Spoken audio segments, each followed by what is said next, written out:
And let's start with this. E. Gordon Gee from West Virginia, their president, with a couple of nuggets today. I think we would be well received by a large set of our population.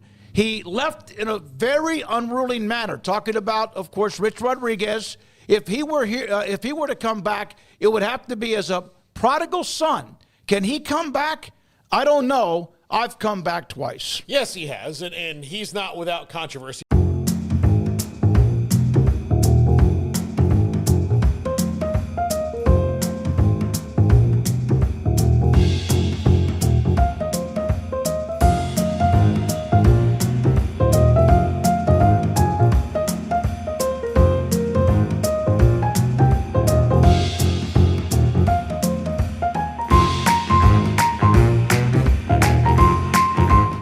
But he's a bit of a rarity to me in the college president world, in that he's very willing to speak his mind, as opposed to putting things in a little bit of a box and then doing that. I think hiring Rich Rodiguiez would be a bad idea.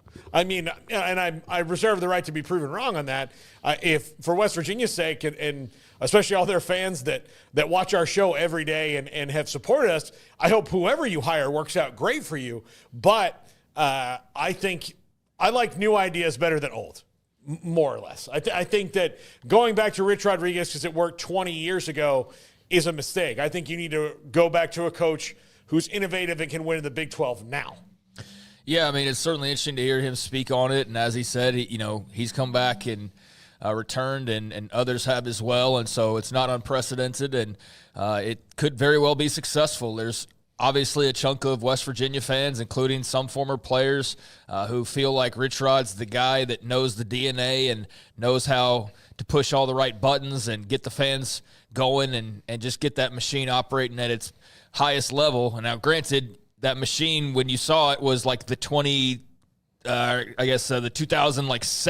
the 2000s version of the machine. There's been a couple decades that have happened since then. So to think that it's just going to carry over and it's simply a matter of having his butt in that seat and everything's going to turn into, the old days of West Virginia, early 2000s football, it's a totally different game. I mean, it's a totally different game since then. So that's not a guarantee, but I do, like we've said the last couple days, understand that there is a uniqueness to West Virginia, that he is somebody who has understood it where others haven't, and probably still understands it better than some others would. So I get the appeal and the attraction and the desire to rekindle some of that old magic. But I'm like Paul, I'm against it if I had to say, but I also say very clearly, I'm not a West Virginia person. So my opinion doesn't really matter.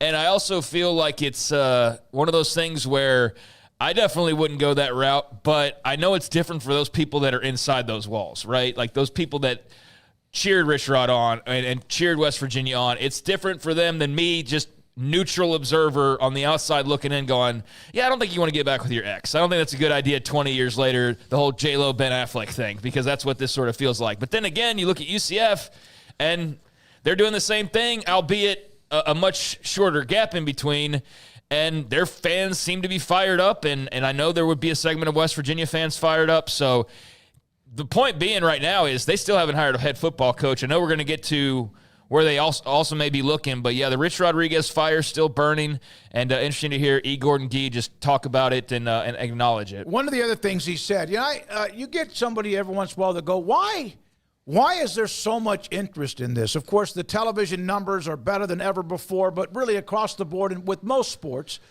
they're better. The importance of athletics. I can't get 65,000 people to a chemistry lecture, but I can get 65,000 to a football game. That's from Brett McMurphy, who posted that on a quote from E. Gordon Gee, and he's right.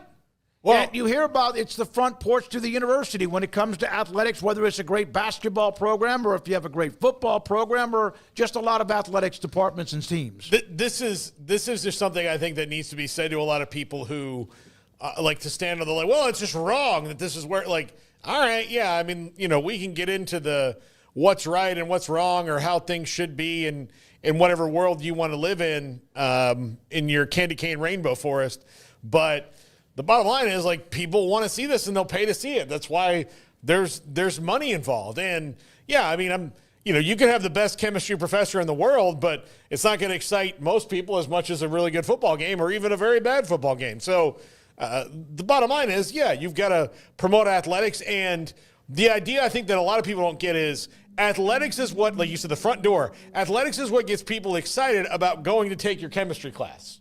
If you don't have any of that, if you're just like, listen, we don't mess around with trifling things like sports and arts and, cool stuff that you can do. We are just about chemistry and literature and these things, and that's what's important. And you can't be a serious person if you do this. Well, your university is going to suck. Yeah, well, there's a lot of backlash to this quote. There's a lot of people that don't like E. Gordon Gee. Sure. There's a lot of people that don't like him, especially in Morgantown, that want him to go ahead and move on. And I saw, a lot of backlash to this quote swirling around yesterday. And I think he's just kind of saying the quiet part out loud, but sometimes, you don't need to say the obvious. And I think that's what kind of went over poorly is, we know we just don't need the school president to say that out loud and acknowledge it in that manner. We still need to have some decor and belief that this is still school and this is still, university matters, and it's not just all about the, wannabe NFL program. But that's what a lot of universities are starting to feel like maybe they're turning the corner towards. And yeah, he's not the most popular guy. He did have some interesting things to say though over the last 24, 48 hours in regards to the possibility of Rich Rod, and then also this quote that got a lot of people going because it was probably a little bit too on the nose for people. I think there's still an element of just wanting to pretend like it's still kind of the way that it was. Mm-hmm. And even though we all know that it's not, when it gets acknowledged just that flatly, you're like, oh, don't say it like that though. Don't say it that way. But yeah, this did not go over well, that particular quote, especially for people who see past just the football program. I think that Gordon Gee also has a little bit of at times, a misunderstood sense of humor. Yeah, he's right, though. I mean, the quote is correct, but at the same time, like you said, when the president says it, then people kind of go, oh, my God, what about academics? But he's right. Now, Brian Hartline. There's a lot of stuff out there right now. What's going to happen with West Virginia, whether it's Rich Rod, does he come back? And that's part of what E. Gordon Gee said about the possibility when his name was brought up.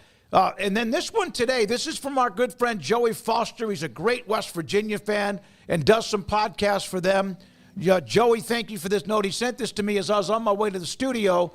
Multiple sources telling Chris Anderson that Ohio State offensive coordinator receivers coach Brian Hartline was interviewed for the head coaching vacancy at West Virginia. Doesn't mean that he's one of the possible at the end of the game finalists. But that guy right there, you talk about someone who can maybe recruit. You get some players back wherever you are. He's a great recruiter, and maybe time for him to have this opportunity. Well, particularly with wide receivers. He's the best wide receiver and maybe running back recruiter in the country. He can go into Texas and Florida and pluck guys right out. He's got great inroads. He's at the point where he needs to start interviewing for head coaching jobs. I doubt he's going to get this one, but I do like Ren Baker's approach here. If it's Rich Rodriguez, let's just say that we know Rich Rodriguez is a candidate. We know that Brian Hartline's a candidate. And let's say there's someone like Jamie Chadwell or John Summerall in there as well that are, okay, let's go back in the past and see if we can recapture that. I think it's always worth going down that road. I think it was worth going down it for UCF. It's not my favorite thing, but I think it's for them if they feel it's the best thing to do that. So go down that road. Who's a young up-and-comer who is very highly thought of? Let's look at that road. And then, who is somebody who's maybe not gotten their opportunity yet, like a John Summerall, who's obviously taken his name out of consideration for jobs in this cycle. But who is that guy? And then who's the best fit for us? Because if you just decide, I think the searches that often blow up in your face are the all or nothing. This is the only guy we want to be our head coach, and this is the only guy that we're pursuing. It is, again, it's all or nothing. It's, this was a great hire because this is who we focused on, or this is a terrible hire because we only focused on one guy.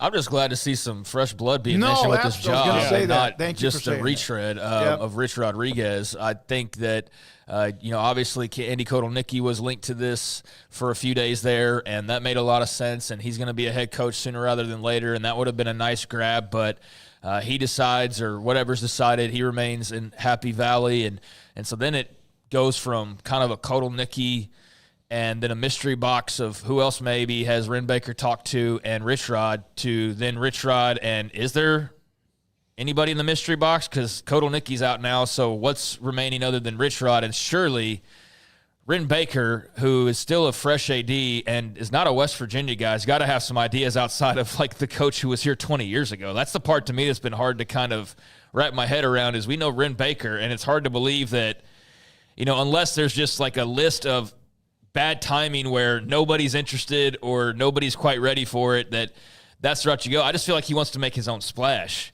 and it not be about bringing the guy back to bring the glory days back. Now, he may still do that. That may be the best choice when all is said and done. That might be the best choice. But I just think that if Ren Baker had his way, that as he's been planning for this for a couple of years now, he'd have a guy that's like his guy, And so this would be a guy like that. This would be a Ren Baker guy, and this would be an excellent hire because Brian Hartline is going to be a head coach in the future. Sooner rather than later. Yeah, for sure. And he's one of the best coordinators, best assistant coaches, best recruiters in all of America.